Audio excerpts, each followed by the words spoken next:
3 short anecdotes. Probably the 3 funniest ones, 2 of which have to do with cooking. Which, because we're bards here, I figured I'd do that and give my nod to my cooking class on the other side of this event. The first one happened at Pensick 6, which was the very first Pensick War held at Cooper's Lake. Now, Count Sir Vidal did talk as he was back in those days. That's how fat the rocks were soft. Had shown pictures of Pensick 4, the giant. It wasn't Pensick Puddle. It was, row your boat. And I thought when I watched these that they were really interesting, but I was so thankful I didn't go to Pensick for that year. So my first one is the first one at Pensick, okay, at Cooper's Lake. We had maybe 350 people. You need to try and keep this in scale. Okay, rocks were soft and we couldn't email anybody about anything back then. The Coopers had cut down one of the cornfields because we had more people that they planted on. We got free fresh corn off. And there weren't a whole lot of mid-realmers, between 100 and 150 at either side. So we're breaking down the canyon at the end of this really awesome itty-bitty little war. And I'm camped not too far from the king and queen's tent, which at that time, if my memory serves, back when the rocks were soft, that was Æthelmearc the First in Valfium. Okay? And I'm standing and chatting with 2 other women from the kingdom, and one of them was Jessica of the Willows, which she later took the name, and she was former queen.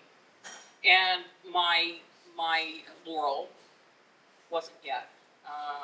Duchess Æthelmearc fits. Okay. And we hear a call mid-realm to the royal pavilion. So the 3 of us go hook ourselves up. And the king and queen need some help breaking down. Okay, no problem. We go in, we start moving things. 3 ladies, right? They call the whole damn ward 3 ladies show up. Me, I might have had my ale anyway, but I'm not sure. And Countess, Jessica was a Countess, and Kaylin was a Duchess, right? So we are moving things out and trying to dump things. Does it matter where it goes? No, just make sure it doesn't get broken. Okay, goodness. And then we move to Æthelmearc's side of the tent, and all 3 of us freeze.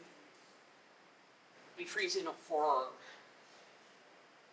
Because on His Majesty's bed is His Majesty's royal cup.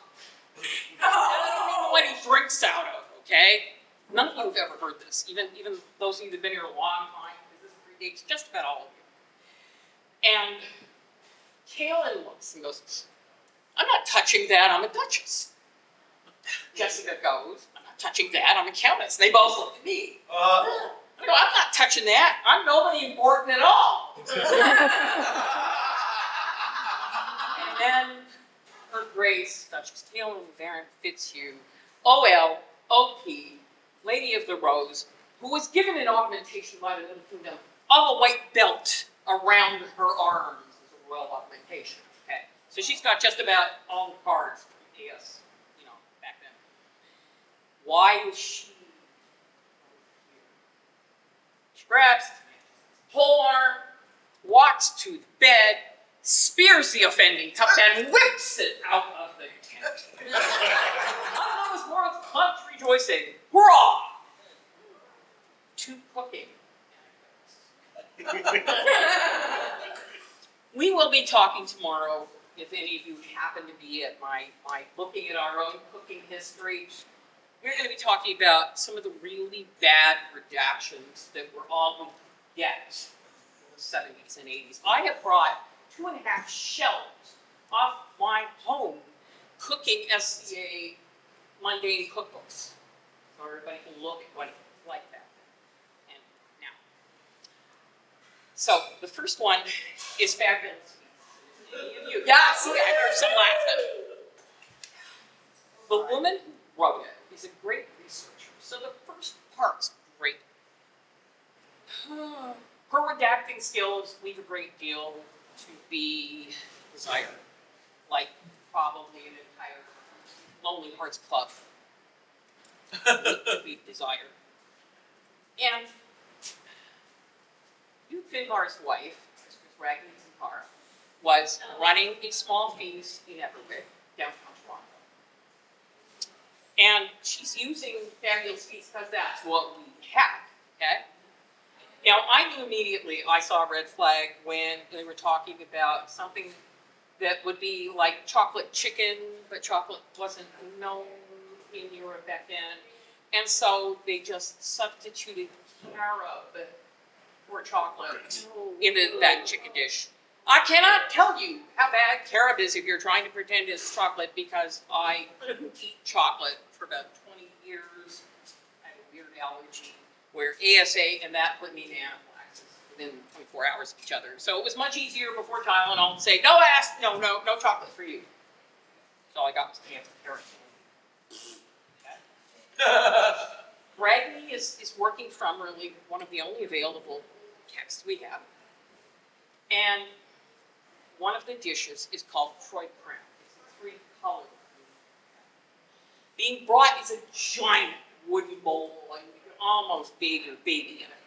Being carried by 4 guys, and they drop it down to the level of one of the earliest female knights in the SCA, Lady Ulrika Momilovich, SCA.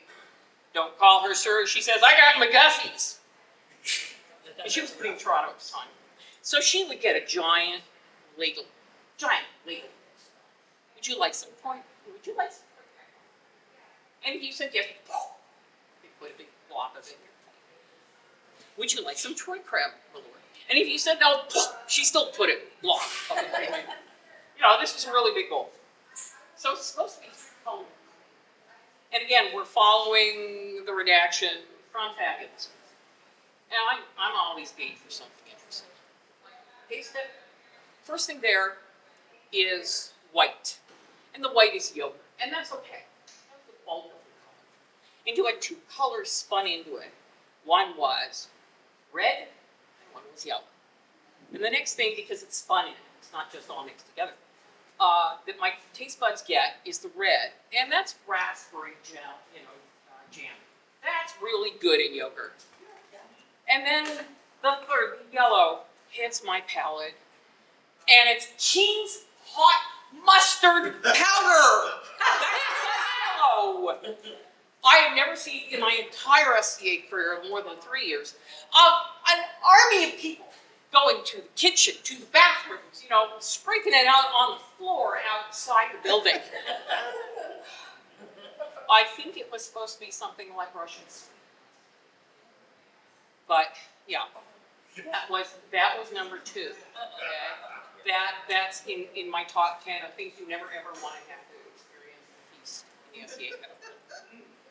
And the third one happened, and I think it was it was a mid-realm feast, and it was like Indiana or Illinois. It was way far from my part of mid-realm. I was there for something. And they were again following a fabulous feast recipe. And it's stuffed with chicken. Sounds good. And they have like 1 chicken for each table. Lots of chicken, right? And it's stuffed. And then you start bringing it out, our eyes all start getting bigger and bigger and bigger. I'm guessing that it was parsley, a bunch of other fresh greens and breadcrumbs. But it looked like these birds were barfing out their back ends. It was horrific. And everybody's going, no. Would you like me? No. They were probably fed on 3-color cream. Yeah, they pluck. So those are my 2 examples of some of the very worst redactions, and they weren't our fault. They both come from Fabulous Feasts. And the bravest of my Laurel, very creative answer to His Majesty's personal equipment on the bed.